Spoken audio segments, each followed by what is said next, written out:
Get media. MadPod. Rare. Celebrity interviews. Indie music. MadPod.com. Your global audio internet connection.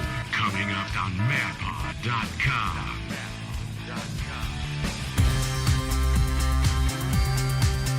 Hey everybody, how you doing? JADonnelly with you, MadPod.com. And welcome to this week's Corona SDK's App of the Week. Tonight we talk to Kevin Emmons and Joshua Mitchell with their app Fire-Cupid. Let's see if it will help out your dating situation. This week's Corona SDK App of the Week, all coming your way next on MadPod.com. Don't get mad. Get media. MadPod. MadPod.com. Hey everybody, JADonnelly, MadPod.com, and this week's Corona SDK App of the Week. On the line, we have Kevin Emmons and Joshua Mitchell with their app Fire-Cupid. Hello, guys. Hey, how you doing? How you doing? You guys are from Miss Pivot? Correct. All right. And your app combines quizzes and tutorials, correct? Yeah, definitely. Would you consider it a dating app? I wouldn't consider it a dating app. It's more of a we call ourselves, we're not a dating company. We call ourselves a confidence company, where our products are meant to solve a confidence issue within inside of you, and that in return is going to improve your dating life. I see. Just don't tell my girlfriend. So how long did it take you guys to actually make the app? From start to finish. That is quite a long concept because, I mean, the whole concept started as a book, and then it turned out we made it into an app. Start to finish, if you want to consider idea to when we actually shipped it to Apple, it was about a year. Okay, and you guys are using Corona SDK? When did you actually start using Corona, and do you have any tips and tricks for developers out there that are maybe just starting out with Corona?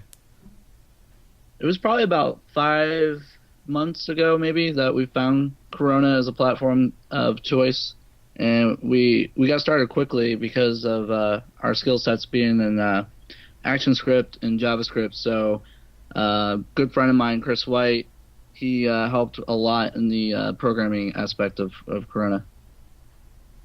Cool. Can you guys give us some tips and tricks that maybe you can pass on to other developers, things you might do differently this time or things that worked well? Well, one of the things is definitely testing on the devices a lot sooner. We were doing a lot of simulation in the beginning, and the simulator and the devices are not quite the same. I know for a while there, if you capitalize something or didn't and forgot to, it would work on the simulator, but it would not work on the device. Are you on Android yet, or is that the next step? We are on Android, at least through the Amazon App Store, and we're working right now. One of the things that we were not informed about when we started this journey was there's a 50 megabyte upload limit for both Nook and the Android market. Is there still 50 meg for Amazon as well? There's no limit for Amazon. But the Nook is 50 megs, correct? Yes. Okay. Yeah, just Nook and Android. So that caught us a little bit by surprise, and just in terms of what we always like to listen to, like what the crowd wants. What are you guys looking for? And for a long time, people always told us they wanted a media-rich app, videos, pictures, games, quizzes, like you said. And then when you get it out there, the size can be a little bit intimidating for some people, particularly those that are watching, how much space they're utilizing. So I'd definitely say another thing to consider outside of even just programming is, making sure that your stuff is compressed and that you're thinking about the final product and your app is not consuming the entire end user's device. It's just part of the ecosystem. So you need to be considerate of how how much space you're going to be using on their ecosystem there. How is your app doing on Amazon versus iOS? You know what? We could not have been more surprised that the sales are actually pretty close to each other. We thought Apple was just going to kill it, but maybe with all these sales with the Kindle Fire and Amazon, I mean it's just really pretty darn neck and neck close. Did you see a rise in sales right after Christmas? I guess a lot of people got new tablets for the holidays for gifts. I wish I could say I could give you that information, but unfortunately, we didn't launch till after Christmas. Oh, okay. After the new year. Well, it's a new year. So what marketing tips can you guys tell me? What are you doing, and what do you plan on doing to market your app?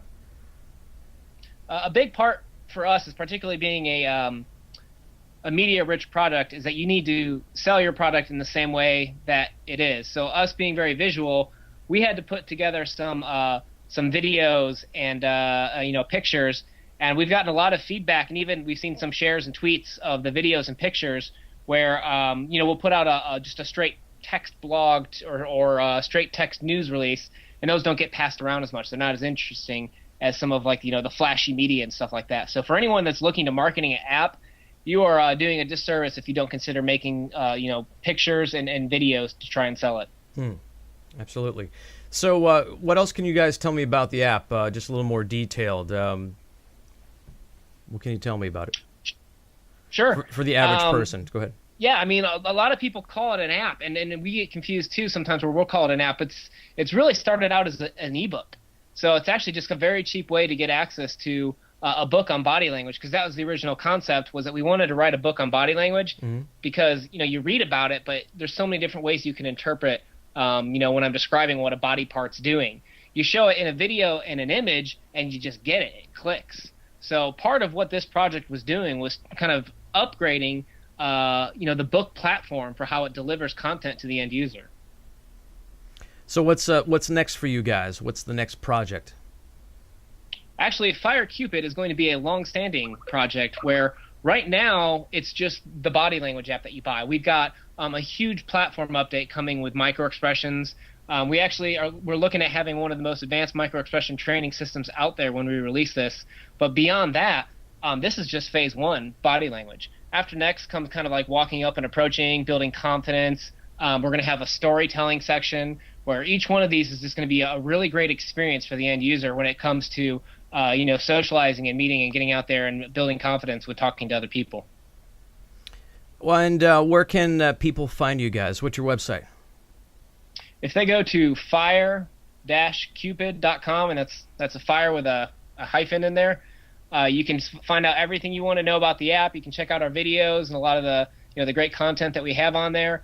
In the future, we're going to be looking at a lot of store updates and stuff like that. So sign up for the newsletter on the website, and you will get all the information that you could possibly imagine about this. Well, thank you, Kevin Emmons and Joshua Mitchell. Fire-Cupid, this week's Corona SDK App of the Week from Anscombe Mobile. And gentlemen, thank you very much for joining us. Thanks for having us on. Thank you. Gadgets, gaming, mobile devices, tech news. Don't get mad. Get media. MadPod.